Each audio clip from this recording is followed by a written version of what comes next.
Good morning and welcome to David's Devo.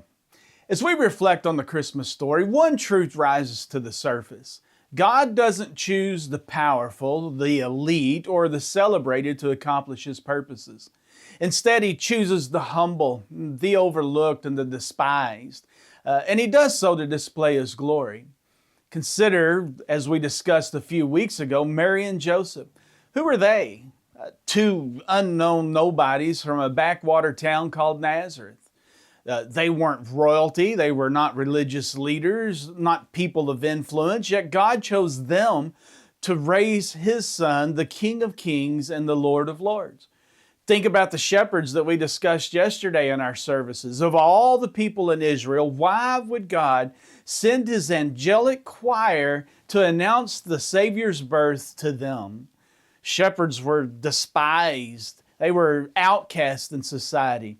They were considered untrustworthy and ceremonial unclean.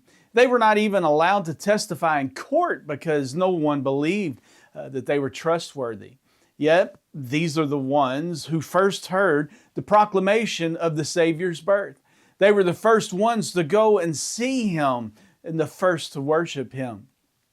But when Jesus began His ministry, who did He call? Not the Pharisees. He didn't call the Sadducees. There were no scribes or scholars called. They were not the elite of society. Instead, He called fishermen, men with no credentials, no influence, and no status.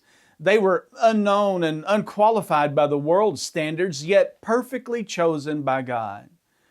I think the Apostle Paul says it best when he put in 1 Corinthians chapter 1, verses 27 and through 29, "But God has chosen the foolish things of the world to shame the wise. And God has chosen the weak things of the world to shame the things which are strong. And the insignificant things of the world and the despised God has chosen, the things that are not, so that He may abolish the things that are." Why? So that no flesh may boast before God. Why does God do this? So that no one can boast in themselves. So that all the glory belongs to Him. Last week at Abounding Fellowship, we saw this principle at work very much in our church. It took all of us working together. There were people painting. There were people building stages and platforms. There were people cleaning. There were people hanging TV monitors to prepare this building for worship. And none of those tasks were glamorous, but every one of them mattered. Just as God used humble fishermen to spread the gospel, He uses our ordinary efforts to accomplish His extraordinary purposes. This Christmas season, let's remember that no job in God's kingdom is too small. Whether you're sharing the gospel or leading a family devotion or simply serving in the background, God sees it all. God uses it all.